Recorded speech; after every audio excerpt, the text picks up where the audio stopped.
Le cercle RH, notre débat, le débat de Smart Job pour parler alors du sujet central, les managers, les dirigeants, les leaders. Quel nouveau profil de leader dans ce contexte très particulier, dans cette économie incertaine, avec des salariés qui changent, qui évoluent, qui sont peut-être parfois plus exigeants. On en parle avec mes invités. Yamina Mouka, je suis ravi de vous retrouver sur le plateau. Vous êtes la CEO de YAM Partners. Alors, vous avez changé et peut-être reconceptualisé votre entreprise. Your Aspirations Matter.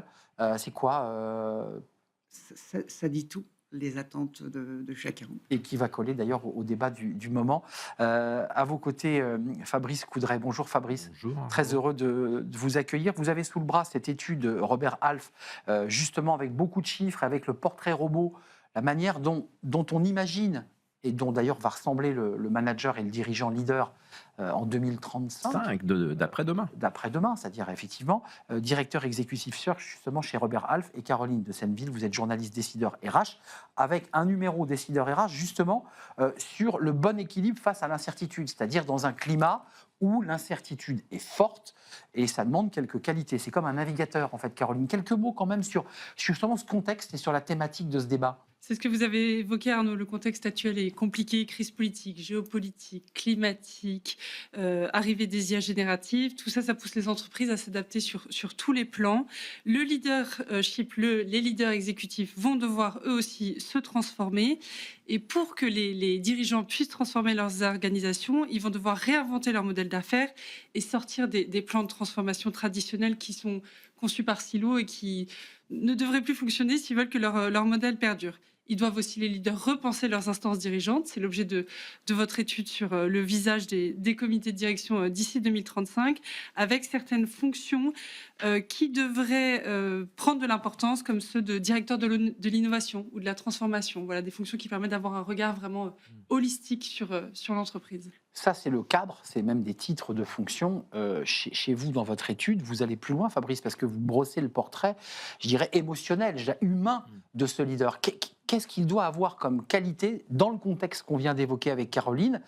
Est-ce qu'on a besoin de ce chef un peu vertical, un peu militaire, tout le monde le doigt sur la couture ? J'ai l'impression que ça, c'est fini. Alors, c'est un excellent préambule, parce qu'effectivement, donc l'intérêt de cette étude, c'est qu'elle a été européenne, elle a été sur des dirigeants d'entreprises, que ce soit de grandes entreprises ou de PME, et aussi des fonds d'investissement. Donc, on a eu une vision assez intéressante et une prospective à 10 ans de comment le comité de direction allait se composer. Donc au niveau des qualités, c'est vrai, et vous avez dit le mot juste, Arnaud, c'est que le management par silo, je pense, est radicalement terminé, ou tout le moins va s'estomper dans les années à venir. Et ça, c'est donc important. moins de verticalité. Moins de verticalité, beaucoup plus d'horizontalité, et puis surtout, de fait, une qualité d'agilité. Oui.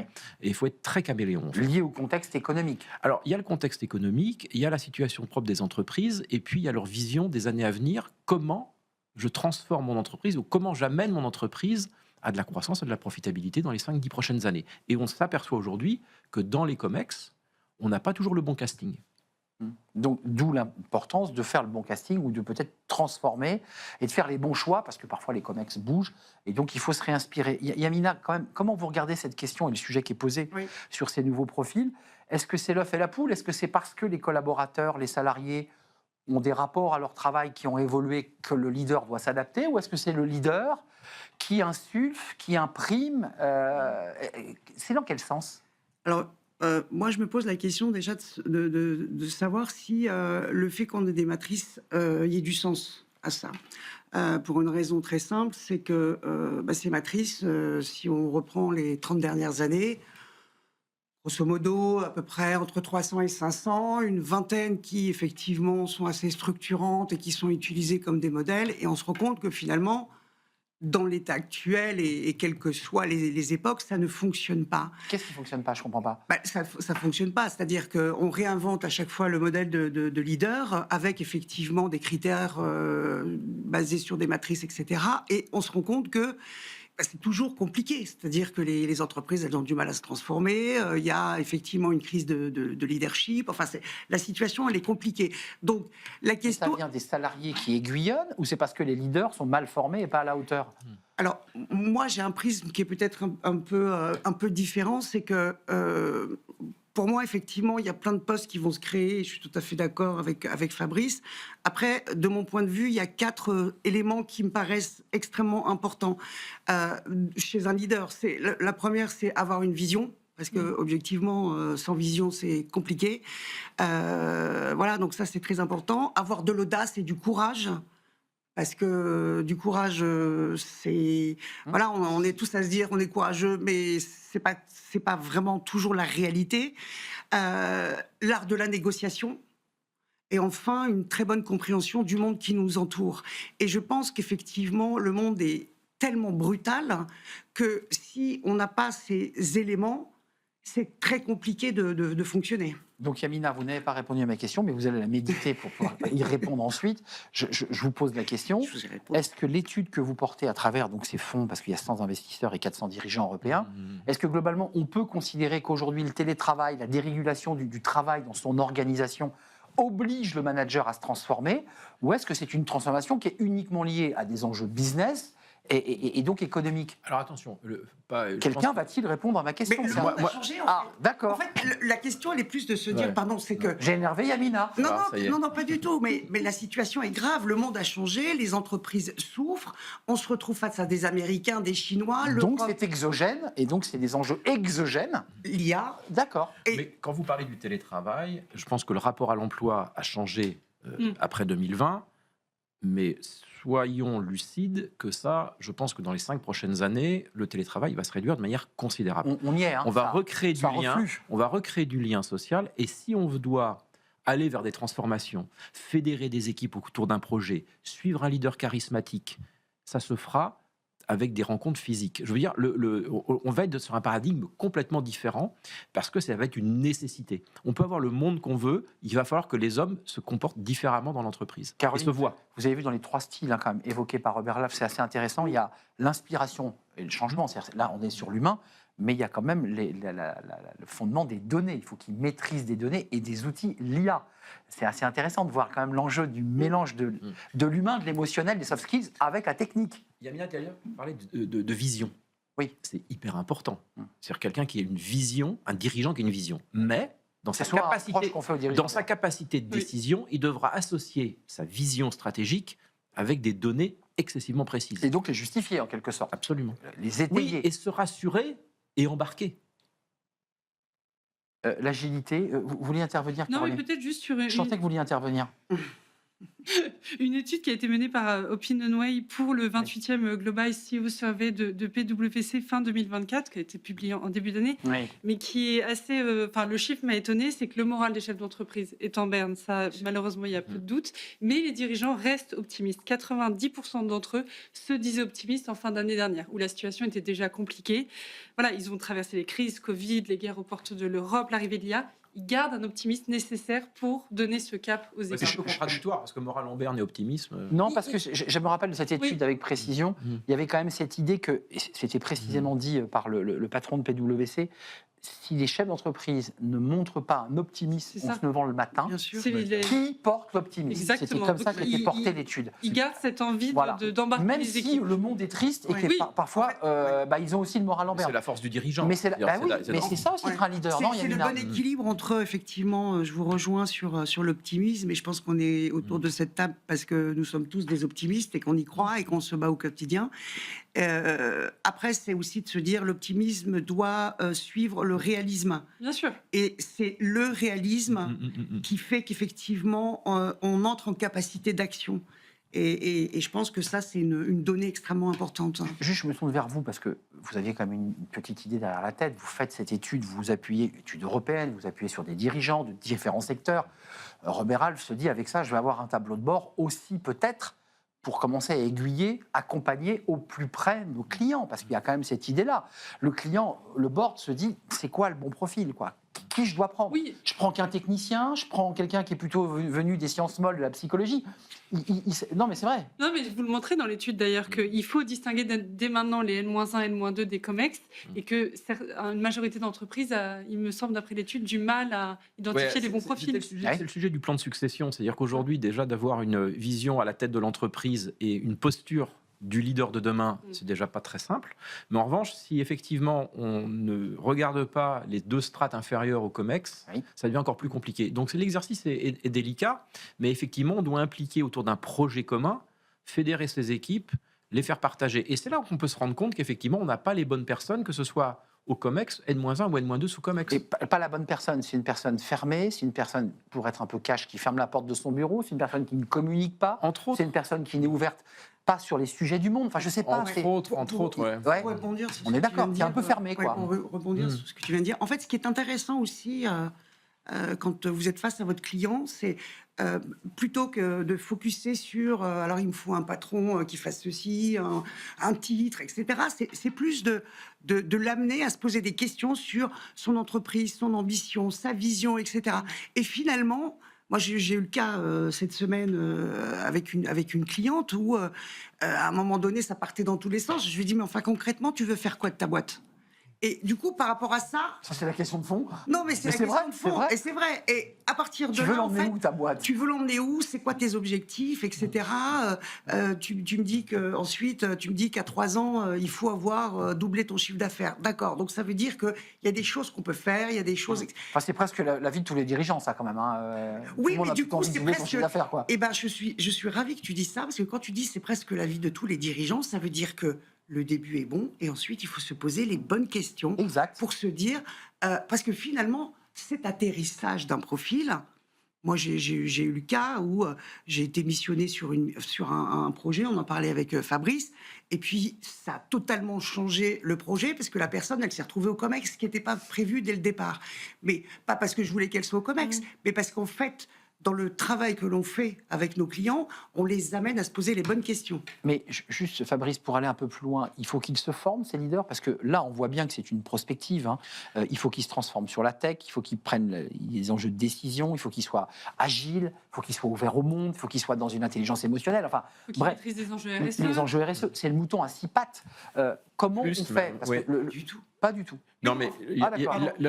en fait, c'est pas un mouton à 6, c'est un mouton à 7 pattes. C'est D'accord. pas pour autant qu'il n'existe pas. Et je pense que, Ok. pour rebondir sur ce que disait Yamina, c'est-à-dire que le décideur ou le dirigeant qui ne sait pas lui-même où il doit aller et qui va se réfugier derrière le fait de dire c'est mon comité de direction qui dysfonctionne, il faudra l'amener plutôt à une réflexion, se dire c'est peut-être vous, cher ami, qui dysfonctionnez. Ouais, ça, il faut avoir le souffle pour lui dire. Oui, Peut-être mais- que ça vient de toi. Ça s'appelle le courage. C'est pas- voilà. Mais Non, mais c'est effectivement, c'est là où le dirigeant doit se démarquer des autres et d'être conscient que le monde change, que lui doit changer, et s'il ne peut pas le faire seul, il doit y être accompagné. D'où l'existence de boards qui peuvent accompagner. Donc ça veut dire quoi? De cadres processés, de profils Ouais. qu'on met dans une IA pour dire lui, il coche toutes les cases. Concrètement, Non, mais- comment on fait? Non, mais avant moi, il y a une phrase qui me revient, c'est il y a eu une interview de Pouyanné dans Les Échos, et il y a quelque temps, il a dit ça se saurait si, alors je le dis pas aussi bien que lui, si on avait des champions du numérique en Europe. Après, on aime ou on n'aime pas, Il a mais pas totalement tort, hein. non, mais c'est sacrément courageux de dire ça. Enfin, je veux dire, ben voilà, c'est un patron, il est visionnaire, il est Mais courageux, il dit des choses. Sans faire de passerelle pour revenir à mes vieilles Oui. passions, mais quand on entend Attal qui parle du culte du chef, que c'est la fin du culte du chef, et qu'aujourd'hui il faut finalement une démocratie beaucoup plus ouverte, beaucoup plus apaisée et plus horizontale, c'est de ça dont on parle aujourd'hui sur ce plateau. C'est-à-dire le chef, l'impérator qui dirige sa boîte, globalement, il a moins d'espace aujourd'hui. Oui, il faudra toujours quelqu'un qui prenne des décisions, surtout dans les périodes difficiles. Et on va il venir. faut un capitaine. Et les collaborateurs d'un groupe aiment qu'il y ait un capitaine qui prenne des décisions. C'est ça. En revanche, la manière de communiquer ces décisions est complètement différente. Donc vous voyez bien qu'il y a un désir de démocratie au sein des entreprises. Oui, Enfin, c'est une forme de partage et de fédérer les équipes autour d'un projet. On est d'accord, on n'est pas d'accord. Et tout le monde ne restera pas à bord du navire. Ça, c'est une certitude. Mais, À condition d'avoir un point de vue et une idée et une ligne à tracer. et on peut très bien se dire, moi, je Une suis vision. plus cette voie. Et c'est pas choquant. Quand on dit Pas ça, mettre tout le monde d'accord autour d'un projet d'entreprise. C'est pas possible. Sans citer de nom, quand vous dites tout ça, tous les deux, d'un commun accord, il faut avoir une vision, ça veut dire qu'un certain nombre de dirigeants n'ont pas de vision. Clairement. On est d'accord. Décider, c'est intéressant parce que vient se rajouter une autre couche, les salariés, le manque de vision, le contexte, et puis le climat économique, la visibilité qui s'est raccourcie, une sorte de brouillard, on ne voit plus qu'à 1 ou 2 mètres. qui pose la question, et que vous soulevez d'ailleurs dans Décideur Magazine, sur le bon équilibre face à l'incertitude. Concrètement, c'est quoi ce sujet-là? On prend des décisions à vue, on est un peu comme un capitaine sans radar, c'est un peu ça le sujet? Ce qui est sûr, c'est que face aux difficultés des dirigeants, et justement c'est Olivia Vigneault qui l'évoque dans un de ses articles, Diriger dans l'incertitude, c'est un programme qui est de plus en plus proposé par les écoles de commerce, notamment par HEC, avec un programme très riche. Il y a des enseignements autour de la géopolitique, les grandes transformations économiques, les transitions énergétiques. Le global, le contexte. L'éthique du dirigeant, les villes de demain, l'entreprise de demain, pour essayer de les aiguiller dans ces contextes particulièrement délicats. C'est plus sur une science exacte. Je suis d'accord, mais en fait, tout ça, ça n'est possible que si on réouvre la conversation en entreprise. C'est-à-dire ce lien entre le COMEX, les salariés, c'est qu'on se dise les choses. Et moi, je crois beaucoup à la transparence. Et je pense que si on responsabilise ses collaborateurs et qu'on leur dit les choses, des choses telles que si tu ne te formes pas à l'IA, tu pourras peut-être un jour perdre ton job. Je sais, c'est très violent, mais c'est une réalité. Et je pense que c'est... Juste ce chiffre, un seul chiffre, puisqu'on est sur l'IA, je ne l'ai pas dit, mais dans votre étude passionnante, 84%, c'est la proportion de dirigeants qui estiment que la maîtrise de l'IA sera une compétence clé d'ici 2035, donc qui est la date butoir. Ça dit quelque chose. Ça veut dire que globalement, il y a les insiders, les outsiders. Il y a ceux qui maîtriseront, puis il y a ceux qui ne maîtriseront pas. Et ils sont en danger. On ne peut pas négliger le fait que l'IA va être un outil de prise de décision fondamental. Ça va être incontournable. Ce n'est pas l'IA qui va diriger l'entreprise. Donc il faut remettre les choses un peu dans leur contexte en disant qu'effectivement, la révolution technologique va influencer complètement le style de management, d'être un outil d'être à la décision. Oui. Dans tous les cas, il faut embarquer tout le monde autour de ça. Ça ne veut pas dire que tout le monde doit être un expert de l'IA, mais on ne peut pas le négliger. C'est impossible. C'est dur dans le contexte, vous avez vu, je m'obstine un peu, je suis quelqu'un de très pugnace, dans un contexte où les salariés, dit-on aujourd'hui, sont beaucoup plus durs à convaincre, beaucoup plus durs à embarquer. Mais c'est très anxiogène. C'est très anxiogène. Ah, d'accord. Donc c'est pas de leur faute, c'est de la faute à la crise, quoi. C'est un contexte général. Après, on le disait tout à l'heure, on est tous autour de cette table très optimistes. Il faut garder cet optimisme et qui est porté par le chef. Par le dirigeant. Caroline. Non, mais c'est juste pour dire, ça rejoint ce que vous disiez, Amina, ça n'empêche pas la transparence. Bien sûr. Et on échange beaucoup avec des DRH sur ces sujets de restructuration, de réorganisation. Tous nous disent la même chose. Il faut absolument être transparent avec les salariés, ceux qui partent comme ceux qui restent sur la situation d'entreprise. Sinon, aucune transformation ne fonctionnera. Oui, mais en fait, c'est une marque de respect aussi. En fait, il y a une sorte d'ambiance quasiment anxiogène. Oui. C'est-à-dire que... On peut dire anxiogène. Anxiogène. Bon. Ouais. Allons jusque là. J'ai voulu être sympathique. Ouais, voilà. On y est. Et c'est vrai que si on regarde la presse, les gros titres, c'est ça au quotidien. Et du coup, il y a une sorte de tension qui se crée effectivement au sein des entreprises. Après, moi, je vois des candidats tous les jours. Ils me disent tous, moi je veux être formé, j'ai besoin d'être formé. Enfin, il y a quand même une... Voilà. Mais c'est quasiment notre système, c'est-à-dire la presse, c'est nos institutions qui ne sont pas pensées comme ça. Quand vous voyez que dans une classe de terminale, on se retrouve à avoir un 0 parce qu'on a utilisé l'intelligence IA, ça démarre dans l'éducation. Ça bouge un petit peu. Oui, mais ça démarre... Est-ce qu'il faudra que les nouvelles générations gardent leur esprit critique mais c'est en fait le travail, il doit être là à la fois au niveau de l'éducation et à la fois au niveau des entreprises, c'est développer son esprit critique. Juste avant de nous quitter, on forme ou on forme pas ces leaders? Parce que certains ont diagnostiqué leurs difficultés. Alors techniques, puisqu'on parle de l'IA, mais certains disent, effectivement, sur l'intelligence émotionnelle, sur ma manière de communiquer, j'ai du travail. Ça s'apprend ou pas? Ou est-ce qu'il y a un côté inné? Il y a toujours ce sentiment de... on est manager, c'est inné. On peut l'apprendre, on peut se former aussi. Oui, je pense qu'on disait tout à l'heure qu'il faut garder une sensibilité, une capacité de décision, et surtout de ne plus travailler en silo.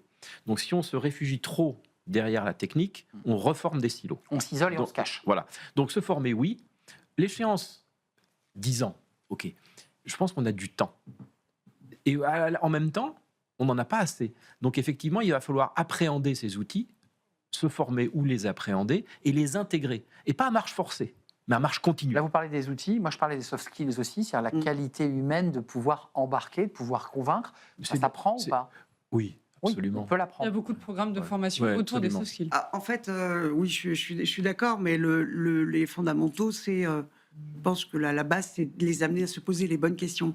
Et à partir du moment où on se pose les bonnes questions, forcément, la réflexion sera de qualité et, j'allais dire, la formation pourra avoir un impact. Si on ne se pose pas les bonnes questions, ça n'a aucun intérêt. Commencez par pourquoi.